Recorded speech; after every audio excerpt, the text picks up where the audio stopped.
এটা শেখ হাসিনার আদালত নয় যে টেলিফোনে বলে দিল অমুককে 5 বছরের জেল, অমুককে 10 বছরের জেল, ওদেরকে ফাঁসি দিয়ে দাও। গণ আন্দোলনে রক্ত ঘটানোর জন্য, ধ্বংস করার জন্য, দমন করার জন্য কার নির্দেশ? আওয়ামী লীগের কোন নেতাদের নির্দেশ? শেখ হাসিনার বিরুদ্ধে ন্যূনতম কেউ আওয়াজ করলে তার স্থায়ী ঠিকানা হয় কারাগার, আর অস্থায়ী ঠিকানা হয় তার বাড়ি। এই ছিল শেখ হাসিনার আমল। আপনাদের সুপারিশগুলো কমপ্লিট করে আপনারা মতামত চেয়েছেন, রাজনৈতিক দলগুলো সেগুলো দিচ্ছে, তারপরে সবাই মিলে আমরা প্রত্যেকেই আমার মনে হয় যে ঐক্যমত হবে। আমরা আইনি শাসন চাই না। একজন দরিদ্র মানুষ, তার প্রতি অন্যায় করা হয়েছে, সে আদালতে যাবে, আদালত ন্যায় বিচার করবে, এটাই তো আমরা চাই।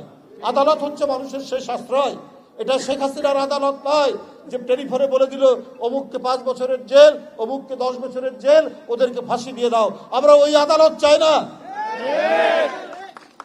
আমরা এমন আদালত চাই যে আদালতে একবারে সুবিচার হবে, ইনসাফ প্রতিষ্ঠিত হবে। এটাই তো গণতন্ত্রের রীতি নীতি। এই ঈদে জামা জুতো অ্যাকসেসরিজের ডিসকাউন্ট। যারাই ক্ষমতায় আসবে, জনগণ ভোট দিয়ে যাদেরকে ক্ষমতায় নিয়ে আসবে, তারা ওই সুপারিশগুলো বাস্তবায়ন করতে বাধ্য থাকবে।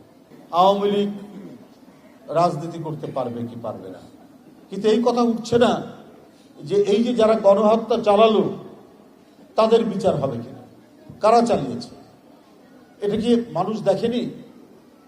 কোন পুলিশ, কোন ওসি, কোন এসি, কোন ডিসি এখানে ভূমিকা রেখেছে?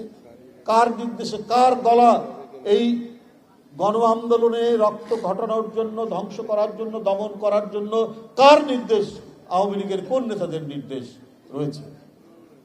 আপনারা এগুলোর বিচার দ্রুত নিশ্চিত করতে পারলে আওয়ামী লীগের পুরনো দল, এখন সেই দল যারা অপরাধী, অপরাধের বিচার হলে তারপরে জনগণ কাছে গিয়ে তারা, জনগণ যদি তাদেরকে রাজনীতি করার সুযোগ দেয়, তো সেখানে তো আমাদের কিছু বলার নাই। যে লোক আওয়ামী লীগের নেতৃত্বে আসবেন, সে যদি অপরাধ না করে, সে যদি ছাত্র হত্যা না করে, সে যদি কোনো অর্থ লোপাট না করে, টাকা পাচার না করে, এইরকম লোক যদি নেতৃত্বে আসে, তাহলে সেই আওয়ামী লীগ কেন রাজনীতি করতে পারবে না?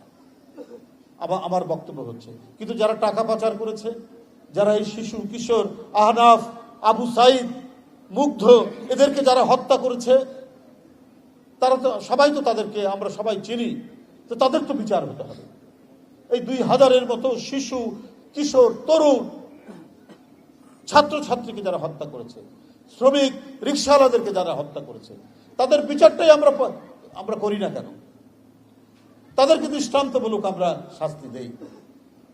যে প্রধান ছিলেন, তিনি আল্লাহ বিশ্বাস করতে কিনা সন্দেহ আছে, শেখ হাসিনা। উনার ঈশ্বর ছিল টাকা। আজকে আমরা দেখতে পাচ্ছি উনার ঈশ্বর, উনার সৃষ্টিকর্তা ছিল টাকা। যার ঈশ্বর টাকা হয়, যার সৃষ্টিকর্তা টাকা হয়, সে তো কোনোদিনই ভালো কাজ করবে না। তাদের প্রত্যেকেরই বাড়ি ঘর ঢাকায় আছে, বিভিন্ন জায়গায় আছে, তারপরে সরকারি সম্পত্তি তারা লোপাট করেছে, তারা ব্যাংক খালি করে দিয়েছে। এবং এর মধ্যে এই যে ব্যাংক খালি করে দেওয়া, এই যে লক্ষ কোটি টাকা বাইরে পাচার করা, এই পাচারের মধ্যে অধিকাংশই হচ্ছে শেখ হাসিনার আত্মীয় স্বজনরা জড়িত, তাদের পছন্দনীয় ব্যবসায়ীরা জড়িত, তাদের লোকজন জড়িত। তো তাদের তো বিচার নিশ্চিত করতে হবে। আসুন সবাই মিলে এই হত্যাকারী, যারা গণতন্ত্রকেও শুধু হত্যা করেনি, যারা প্রতিষ্ঠানকে ধ্বংস করেছে, যারা বাংলাদেশের স্বাধীনতাকে বিক্রি করেছে, এবং এই স্বাধীনতা বিক্রি করে নিজের গদি আঁকড়ে রাখার জন্য যারা শিশু, বাচ্চা থেকে শুরু করে তরুণ, কিশোর, রিকশাওয়ালা, শ্রমিক, এদেরকে হত্যা করেছে, সেই বিচারটা আমরা নিশ্চিত করি। এই ঈদে জামা জুতো অ্যাকসেসরিজের ডিসকাউন্ট। এরা বারবার যখনই মানুষকে নানা প্রলোভন দিয়ে, মানুষকে নানা ধরনের মিথ্যা কথা বলে, মিথ্যা অঙ্গীকার করে ক্ষমতায় এসে 2 বার তারা জনগণের কাছে প্রতারণা করেছে। একবার তার বাবা সব দল বন্ধ করে দিয়ে বাকশাল করলেন, আর তার মেয়ে নতুন কায়দায়, নতুন ভাবে, আরো জঘন্যতম, আরো ভয়াবহতম বাকশাল তৈরি করে বিরোধী দলের কণ্ঠস্বর, মানুষের কথা বলা, শেখ হাসিনার বিরুদ্ধে ন্যূনতম কেউ আওয়াজ করলে তার স্থায়ী ঠিকানা হয় কারাগার, আর অস্থায়ী ঠিকানা হয় তার বাড়ি। এই ছিল শেখ হাসিনার আমল। সুতরাং সেই রাজত্ব যাতে ফিরে না আসে, সেগুলো নিশ্চিত করেই তো গণতন্ত্রে যার যার জায়গা, যার যার রাজনীতি করার অধিকার, সেই অধিকার নিশ্চিত করবে। সেটা নিশ্চিত করে গণতান্ত্রিক পদ্ধতি, গণতন্ত্রের চর্চার মধ্যে। যে হালুয়া রুটি খেয়েছে এই ফ্যাসিবাদের, তার বিচার হতে হবে। যে মাংস খেয়েছে এবং ওই মাংসের ঝোল যে খেয়েছে, তারও বিচার হতে হবে। তাহলে দেখবেন ফ্যাসিবাদের উত্থান ঘটানোর আর কেউ চেষ্টা করবে না। এটা যদি সত্যিকার অর্থেই শেখ হাসিনার বিচার নয়, একেবারে আদালতের ন্যায়সঙ্গত বিচার হলে পরে আর ফ্যাসিবাদের জন্ম হবে না। তখন কে বিচার, কে রাজনীতি করবেন না করবেন, সেই দায়িত্ব জনগণ নিয়ে তাকে সেইভাবেই তাকে সমর্থন করবে জনগণ।